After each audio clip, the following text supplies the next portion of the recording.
स्मरणीय बिंदु।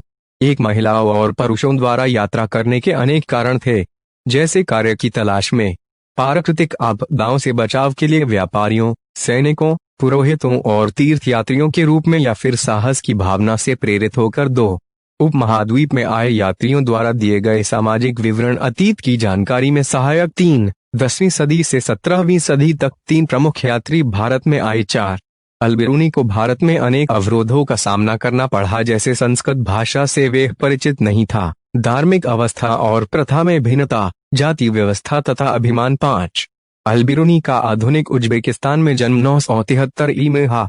वह कई भाषाओं का ज्ञान था, जिनमें सीरियाई, फारसी, हिब्रू और संस्कृत भाषा शामिल हैं। 6, 1017 ही में सुल्तान महमूद अल-बिरूनी को अपने साथ गजनी ले गया। 7, इब्न बतूता 1333 में सिंध पहुंचा। वह दिल्ली के सुल्तान मुहम्मद बिन तुगलक के समय में भारत आया। 8, इब्न बतूता ने भारतीय शहरों का जीवंत विवरण किया है, जैसे भीड़ भाड़ वाली सड़कें, चमक दमक वाले बाजार, आर्थिक गतिविधियों के केंद्र, डाक व्यवस्था, दिल्ली एवं दौलताबाद। पान और नारियल ने इब्न बतूता को आश्चर्यचकित किया। उसने दास दासियों के विषय में भी लिखा। 9, इब्न बतूता के विवरण के अनुसार उस काल में सुरक्षा व्यवस्था समुचित नहीं थी। 10, बर्नियर के अनुसार भारत में निजी भूस्वामित्व का अभाव था, जिससे बेहतर भूधारक वर्ग का उदय न हो सका। बर्नियर के अनुसार भारत में मध्य वर्ग के लोग नहीं थे। बर्नियर ने सती प्रथा का विस्तृत वर्णन किया है। 11, फ्रांसवा बर्नियर एक चिकित्सक, राजनीतिज्ञ, दार्शनिक तथा एक इतिहासकार भी था। वह 1656 में भारत आया तथा शाहजहां के ज्येष्ठ पुत्र त्रिदारा शिकोह के चिकित्सक के रूप में मुगल दरबार में रहा। 13, बर्नियर ने पूर्व और पश्चिम की तुलना की। 14, बर्नियर के विवरणों ने 18वीं-19वीं शताब्दी के पश्चिमी विचारकों को प्रभावित किया, यथा मॉन्टेस्क्यू एवं कार्ल मार्क्स। मॉन्टेस्क्यू ने बर्नियर के वृत्तांत का प्रयोग प्राचीन निरंकुशवाद के सिद्धांत को विकसित करने में किया। अति लघुतरीय प्रश्न 2 अंक वाले। प्रश्न 1, प्रसिद्ध यूरोपीय लेखक दुआते बारबोसा का यात्रा वृत्तांत किसके संदर्भ में है? उत्तर, संकेत दक्षिण भारत के व्यापार और समाज का वृत्तांत। प्रश्न 2, इब्न बतूता ने डाक प्रणाली के विषय में क्या लिखा है? उत्तर, संकेत 2 प्रकार की डाक व्यवस्था, अश्व डाक व्यवस्था और पैदल डाक व्यवस्था। प्रश्न 3, भारतीय समाज को समझने के लिए अल-बिरूनी ने किन स्रोतों का सहारा लिया? उत्तर, संस्कृत में रचित खगोल विज्ञान, गणित, दर्शन शास्त्र आदि। प्रश्न 4, फ्रांसवा बर्नियर कौन था? वह भारत कब और क्यों आया? उत्तर, संकेत 1, फ्रांस से आने वाला यात्री 2.17वीं शताब्दी में 3 मुगल साम्राज्य में अवसर की तलाश में। प्रश्न 5, इन बतूता ने भारत आने से पूर्व किन किन देशों की यात्रा की? उत्तर, संकेत अरब, Syria, Iraq, France, Yemen, Oman तथा अफ्रीका के अनेक पूर्वी तट। प्रश्न 6, मार्को पोलो का संक्षिप्त परिचय दें। उत्तर, संकेत वेनिस यात्री जिसने 13वीं सदी में चीन और भारत की यात्रा की। प्रश्न 7, महिलाओं और पुरुषों द्वारा यात्रा करने के क्या कारण थे? प्रश्न 8, अल-बिरूनी ने अपनी कृति किस भाषा लिखी थी तथा किन लोगों के लिए लिखी थी?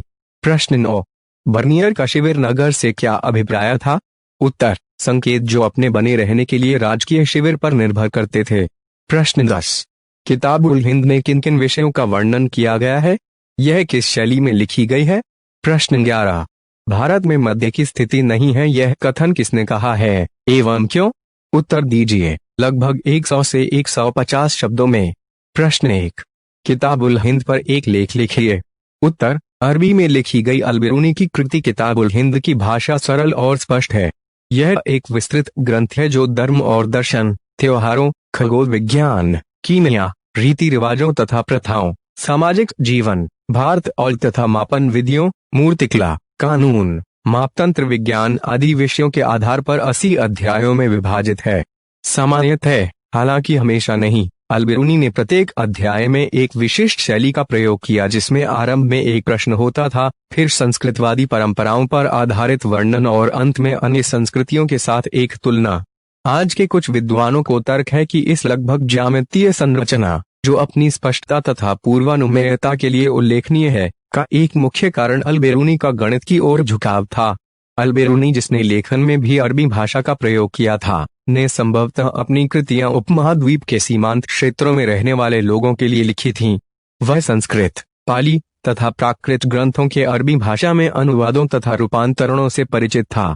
इनमें दंत कथाओं से लेकर खगोल विज्ञान और चिकित्सा संबंधी कृतियां सभी शामिल थीं, पर साथ ही इन ग्रंथों की लेखन सामग्री शैली के विषय में उसका दृष्टिकोण आलोचनात्मक था और निश्चित रूप से वह उनमें सुधार करना चाहता था।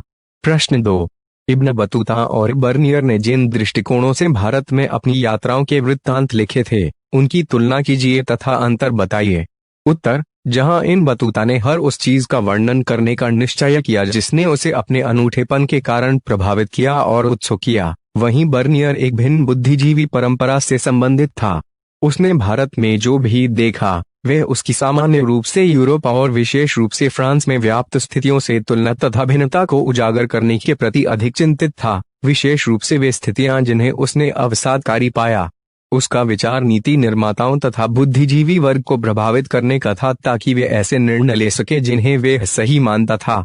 बर्नियर के ग्रंथ travels in the Mughal empire अपने गहन प्रेक्षण, आलोचनात्मक अंतर्दृष्टि तथा गहन चिंतन के लिए उल्लेखनीय है। उसके वृत्तांत में की गई चर्चाओं में मुगलों के इतिहास को एक प्रकार के वैश्विक ढांचे में स्थापित करने का प्रयास किया गया। वह निरंतर मुगलकालीन भारत की तुलना तत्कालीन यूरोप से करता रहा, सामान्यतया यूरोप की श्रेष्ठता को रेखांकित करते हुए। उसका भारत का चित्रण द्विविपरीतता के नमूने पर आधारित है, जहां भारत को यूरोप के प्रतिलोम के रूप में दिखाया गया है, या फिर यूरोप का विपरीत, जैसा कि कुछ इतिहासकार परिभाषित करते हैं। उसने जो भिन्नताएं महसूस की उन्हें भी पदानुक्रम के अनुसार क्रमबद्ध किया, जिससे भारत पश्चिमी दुनिया को निम्न कोटि का प्रतीत हो। प्रश्न 3। बर्नियर के वृत्तांत से उभरने वाले शहरी केंद्रों के चित्र पर चर्चा कीजिए। उत्तर। बर्नियर मुगलकालीन शहरों को शिविर नगर कहता है, जिससे उसका आशय उन नगरों से था जो अपने अस्तित्व और बने रहने के लिए राजकीय शिविर पर निर्भर थे। उसका विश्वास था कि ये राजकीय दरबार के आगमन के साथ अस्तित्व में आते थे और इसके कहीं और चले जाने के बाद तेजी से पतनोन्मुख हो जाते थे। उसने यह भी सुझाया कि इनकी सामाजिक और आर्थिक नींव व्यवहार्य नहीं होती थी और ये राजकीय प्रश्रय पर आश्रित रहते थे। वास्तव में सभी प्रकार के नगर अस्तित्व में थे: उत्पादन केंद्र, व्यापारिक नगर, बंदरगाह नगर, धार्मिक केंद्र, तीर्थ स्थान आदि। इनका अस्तित्व समृद्ध व्यापारिक समुदायों तथा व्यावसायिक वर्गों के अस्तित्व का सूचक है। अहमदाबाद जैसे शहरी केंद्रों में सभी महाजनों का सामूहिक प्रतिनिधित्व व्यापारिक समुदाय के मुखिया द्वारा होता था, जिसे नगर सेठ कहा जाता था। अन्य शहरी समूहों में व्यावसायिक वर्ग जैसे चिकित्सक, हकीम तथा वैद्य, अध्यापक, पंडित या मुल्ला, अधिवक्ता, वकील, चित्रकार, वास्तुविद, संगीतकार, सुलेखक आदि सम्मिलित थे। प्रश्न 4। इब्न बतूता द्वारा दास प्रथा के संबंध में दिए गए साक्ष्यों का विवेचन कीजिए। उत्तर। इब्न बतूता के अनुसार बाजारों में दासे किसी भी अन्य वस्तु की तरह खुलेआम बेचे जाते थे और नियमित रूप से भेंट स्वरूप एक दूसरे को दिए जाते थे। जब इब्न बतूता सिंध पहुंचा तो उसने सुल्तान मोहम्मद बिन तुगलक के लिए भेंट स्वरूप घोड़े, ऊंट तथा दास खरीदे। जब वह मुल्तान पहुंचा तो उसने गवर्नर को किशमिश बादाम के साथ एक दास और घोड़ा भेंट के रूप में दिए। इब्न बतूता बताता है कि मोहम्मद बिन तुगलक नसीरुद्दीन नामक धर्मोपदेशक के प्रवचन से इतना प्रसन्न हुआ कि उसे 1,00,000 टके मुद्रा तथा 200 दास दे दिए। इब्न बतूता के विवरण से प्रतीत होता है कि दासों में काफी विभेद था। सुल्तान की सेवा में कार्यरत कुछ दासियां संगीत और गायन में निपुण थीं। सुल्तान अपने अमीरों पर नजर रखने के लिए दासियों को भी नियुक्त करता था। दासों को सामान्यतः घरेलू श्रम के लिए ही इस्तेमाल किया जाता था और इब्न बतूता ने इनकी सेवाओं को पालकी या डोले में पुरुषों और महिलाओं को ले जाने में विशेष रूप से अपरिहार्य पाया। दासों की कीमत, विशेष रूप से उन दासियों की जिनकी आवश्यकता घरेलू श्रम के लिए थी, बहुत कम होती थी और अधिकांश परिवार जो उन्हें रख पाने में समर्थ थे, कम से कम 1 या 2 तो रखते ही थे। प्रश्न 5। सती प्रथा के कौन से तत्वों ने बर्नियर का ध्यान अपनी ओर खींचा? उत्तर। उल्लेखनीय है कि यूरोपीय यात्रियों एवं लेखकों ने उन बातों का विस्तृत वर्णन करने में अधिक रुचि दिखाई थी जो उन्हें आश्चर्यजनक अथवा यूरोपीय समाजों से भिन्न दृष्टिगोचर हुई थीं। महिलाओं से किए जाने वाले व्यवहार को पूर्वी और पश्चिमी समाजों के मध्य भिन्नता का एक महत्वपूर्ण परिचायक समझा जाता था। बर्नियर भारत में प्रचलित सती प्रथा के प्रति अत्यधिक आकर्षित हुआ और उसने इसके वर्णन को अपने वृत्तांत का एक महत्वपूर्ण भाग बनाया। सती प्रथा मध्यकालीन हिंदू समाज में व्याप्त कुप्रथाओं में सर्वाधिक घृणित प्रथा थी। सती शब्द का अर्थ है पतिव्रता और चरित्रवती स्त्री, किंतु सामान्यतया इसका अर्थ पत्नी के अपने मृत पति के शरीर के साथ जल जाने की प्रथा से लिया जाता था। बर्नियर ने लिखा है कि कुछ महिलाएं स्वेच्छापूर्वक खुशी खुशी अपने पति के शव के साथ सती हो जाती थीं, किंतु अधिकांश को ऐसा करने के लिए विवश कर दिया जाता था। लाहौर में एक बालिका के सती होने की घटना का अत्यधिक मार्मिक विवरण देते हुए उसने लिखा है, लाहौर में मैंने एक बहुत ही सुंदर अल्पवयस्क विधवा जिसकी आय मेरे विचार में 12 वर्ष से अधिक नहीं थी की बलि होते देखी। उस भयानक नर्क की ओर जाते हुए वह असहाय छोटी बच्ची जीवित से अधिक मृत प्रतीत हो रही थी। उसके मस्तिष्क की व्यथा का वर्णन नहीं किया जा सकता। वे कांपते हुए बुरी तरह से रो रही थी, लेकिन 3-4 ब्राह्मण, एक बूढ़ी औरत जिसने उसे अपनी आस्तीन के नीचे दबाया हुआ था, की सहायता से उस अनिच्छुक पीड़िता को घातक स्थल की ओर ले गए। उसे लकड़ियों पर बैठाया, उसके हाथ पांव बांध दिए ताकि वह भाग न जाए और स्थिति में उस मासूम प्राणी को जिंदा जला दिया गया। मैं अपनी भावनाओं को दबाने में असमर्थ था। इस विवरण से स्पष्ट होता है कि सती प्रथा के अंतर्गत सती होने वाली महिलाओं की अल्पवयस्कता, अनिच्छा, व्यथा, विवशता एवं असहायता जैसे तत्वों ने बर्नियर का ध्यान विशेष रूप से आकर्षित किया था।